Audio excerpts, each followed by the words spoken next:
Estou iniciando hoje, para durar aí ao longo de dezembro, uma série de mensagens que eu estou chamando de Natal da Kenosis. Não sei se o tema está aparecendo aqui, mas era para aparecer aí. Natal da Kenosis. Kenosis é um termo que nós usamos em teologia para definirmos a encarnação.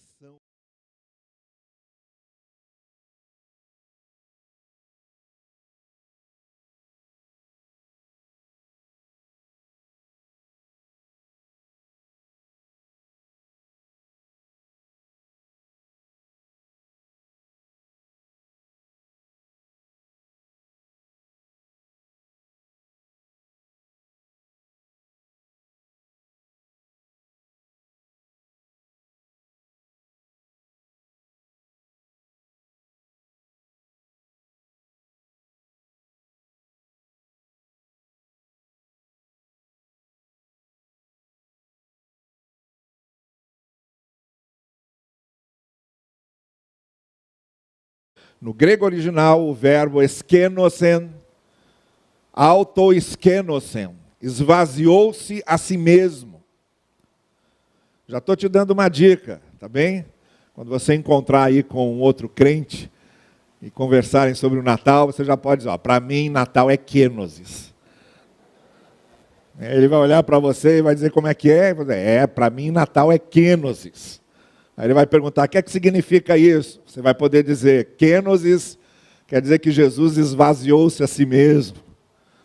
Aí ele vai olhar para você e vai dizer, que coisa, eu não sabia. Pois é. Mas é isso. O texto está num contexto que eu vou explicar para vocês daqui a pouquinho, mas o verso 7 todo, na sua inteireza, ele diz, mas esvaziou-se a si mesmo, foi a kenosis, vindo a ser servo, tornando-se semelhante aos homens. Eskenosen, kenosis, esvaziar-se a si mesmo, autolimitar-se, autocondicionar-se. Essa referência do apóstolo Paulo está falando da vinda de Cristo, da encarnação de Cristo.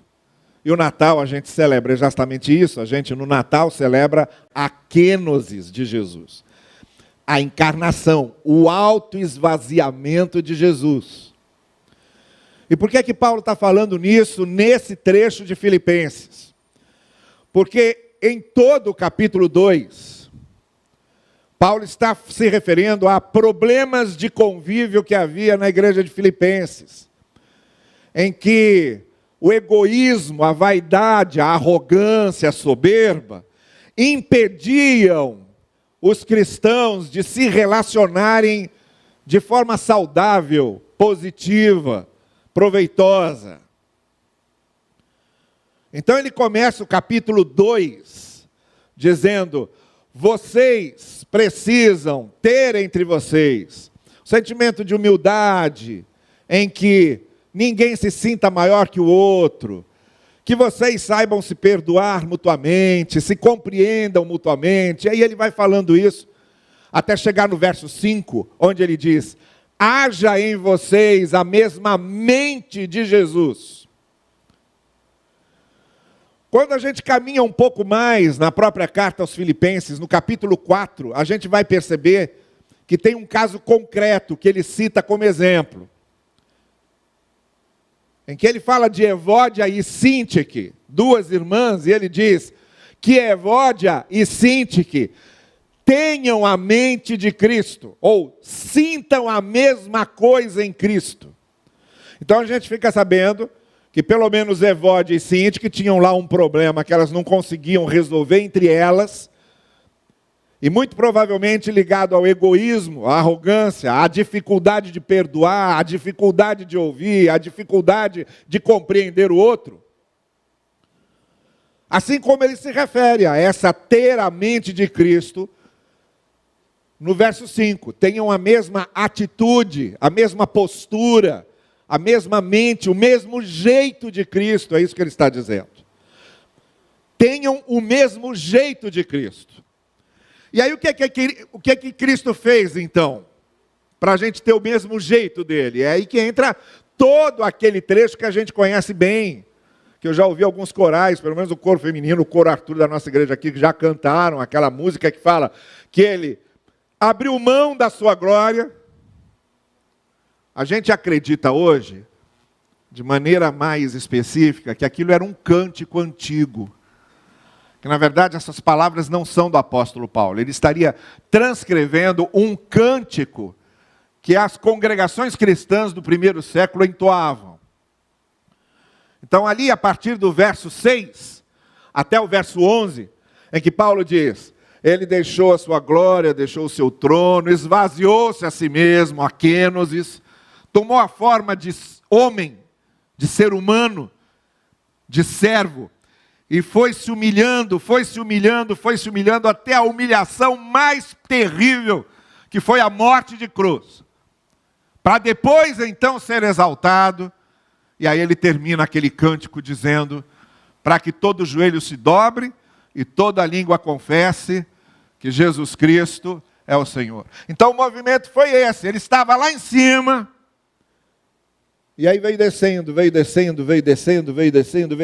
até o ponto mais baixo que ele podia descer, para depois então subir e ser exaltado. É esse movimento, que é o movimento da kenosis. Ele abrindo mão da sua glória, se humilhando para depois ser exaltado.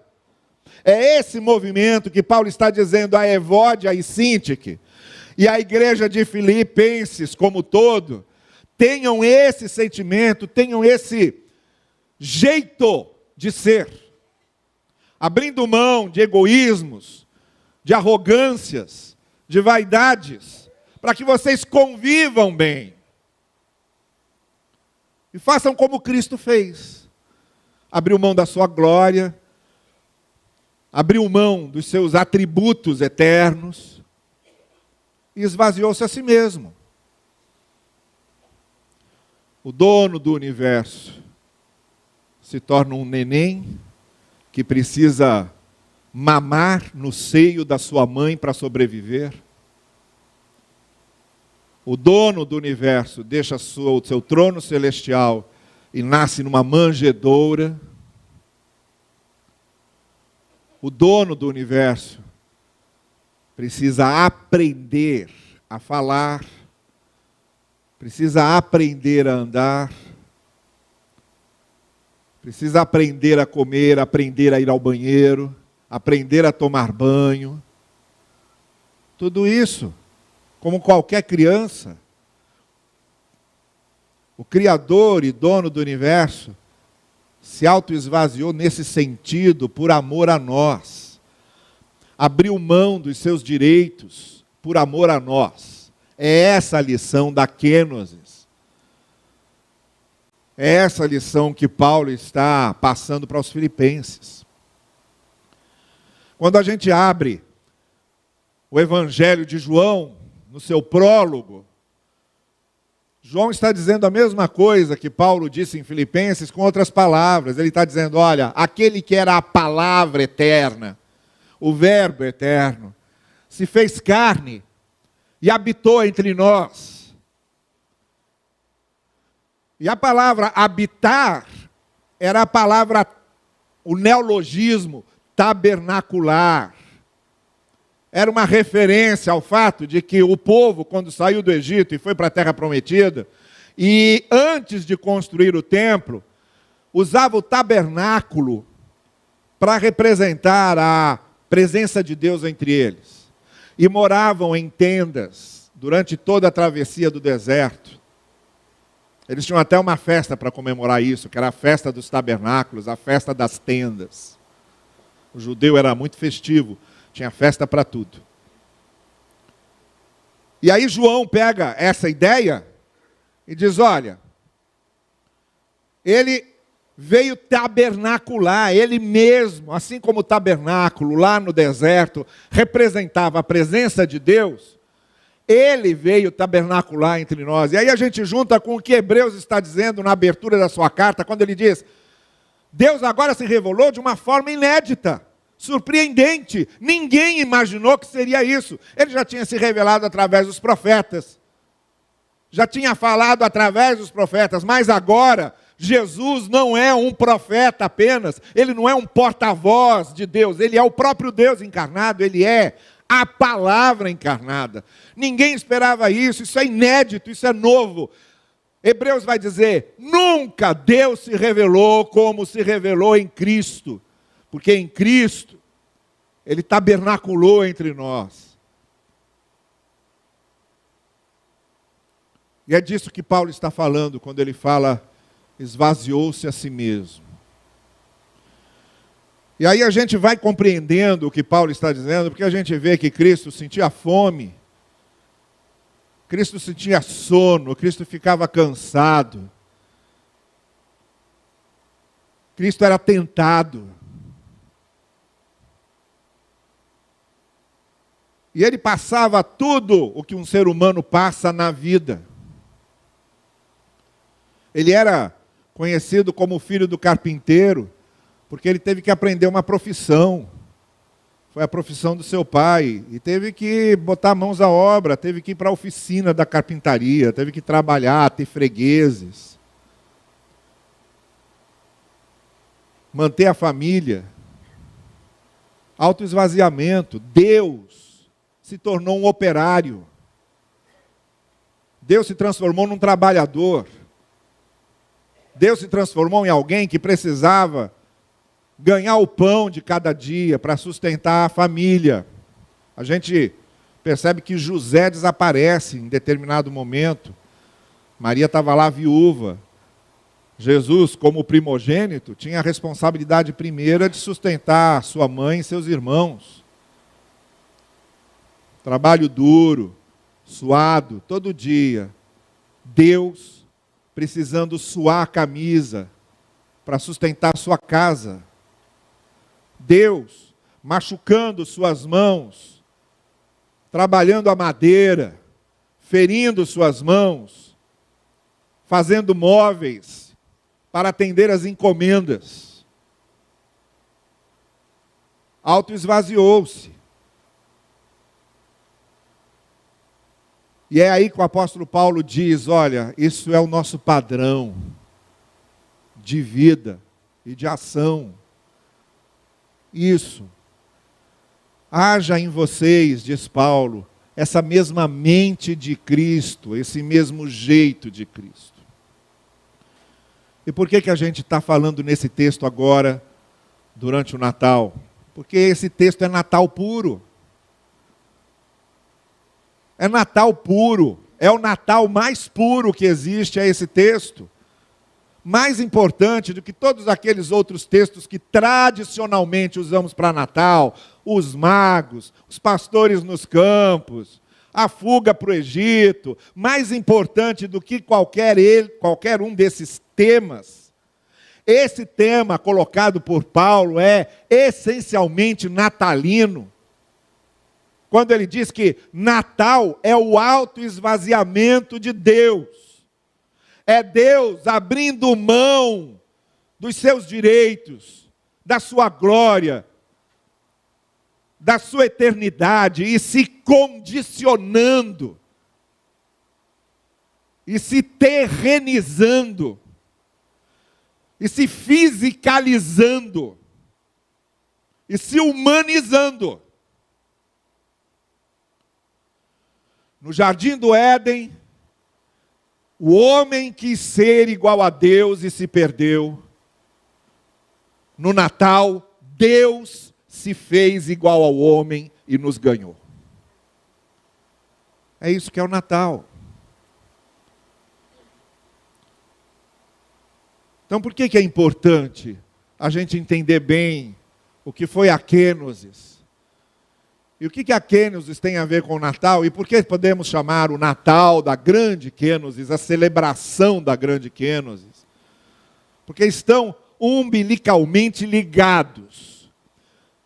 Quando Cristo veio e quando Cristo se encarnou, foi o gesto de autoesvaziamento de Deus, que a partir daí serve de padrão para a gente. A gente só consegue conviver bem quando se autoesvazia. A gente só consegue ouvir o outro quando se autoesvazia. A gente só consegue perdoar o outro quando se autoesvazia. Só consegue ter compaixão do outro quando se autoesvazia. Não tem outro caminho. Porque o contrário de nós nos autoesvaziarmos é continuarmos cheios de nós. E quando nós estamos cheios de nós, estamos vazios de Deus.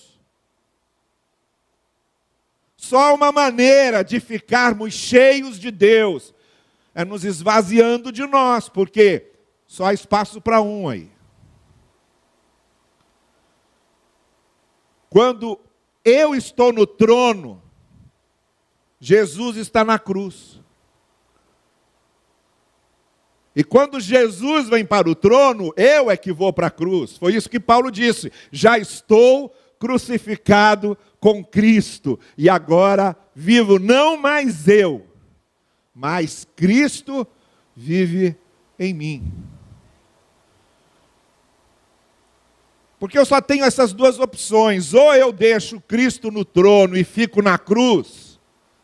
Aquele que quiser vir após mim, negue-se a si mesmo. Tome cada dia a sua cruz e siga-me. Ou eu fico na cruz para Cristo ficar no trono. Ou, se eu ficar no trono, Cristo continua na cruz. Não tem espaço para dois no trono. Por isso Paulo chama isso de o padrão para o nosso Natal, o padrão para nosso discipulado, o padrão para a nossa fé cristã, o padrão para a nossa vida cristã. Autoesvaziamento. Por isso, a melhor maneira de comemorar o Natal é quando nós nos autoesvaziamos e servimos. Há muita coisa para falar aqui sobre o autoesvaziamento de Cristo e muita coisa para falar sobre o nosso autoesvaziamento, para que a gente seja realmente um discípulo de Jesus fazendo o que ele fez. Muita coisa para dizer, tem muitas maneiras de aplicar isso, muito, em várias áreas da vida. Em várias áreas da vida. Desde a nossa vida mais familiar até a vida política. Há muitas maneiras de aplicar o autoesvaziamento. E é sobre essas maneiras que nós estaremos falando aqui ao longo de dezembro, pela manhã e à noite. Mas hoje eu queria começar só mostrando o que significa essa kenosis, esse autoesvaziamento, e como isso se torna o padrão para a nossa vida cristã. Não tem comemoração de Natal, não tem árvore de Natal, não tem mesa farta, não tem festa, não tem abraço, não tem cantoria. Se não houver por trás de tudo isso o sentimento de nos autoesvaziarmos, de sairmos do trono, para que Cristo se sente no trono da nossa vida. Esse é o grande desafio do Natal. E é o grande desafio no qual devemos pensar, porque a ceia que nós vamos celebrar agora também é isso. Não deixa de ser isso. O autoesvaziamento de Cristo está aqui representado no pão e no sangue e no vinho. O corpo de Cristo e o sangue de Cristo dados a nós, entregues a nós.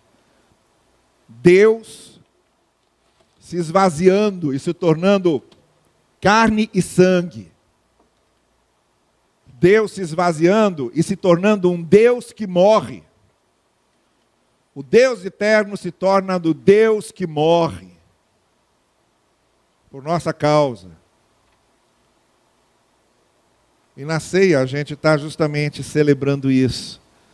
O Deus que veio morrer, o Deus que se tornou homem, ser humano completo, total, em todos os seus aspectos, a ponto de morrer também. E por causa disso nos deixou um padrão, nos deixou um modelo. Se alguém quer vir após mim, tem que seguir esse modelo, disse Jesus. Se não negar-se a si mesmo, se não tomar a cruz, não vai me seguir. Porque o meu modelo é esse, é o do autoesvaziamento.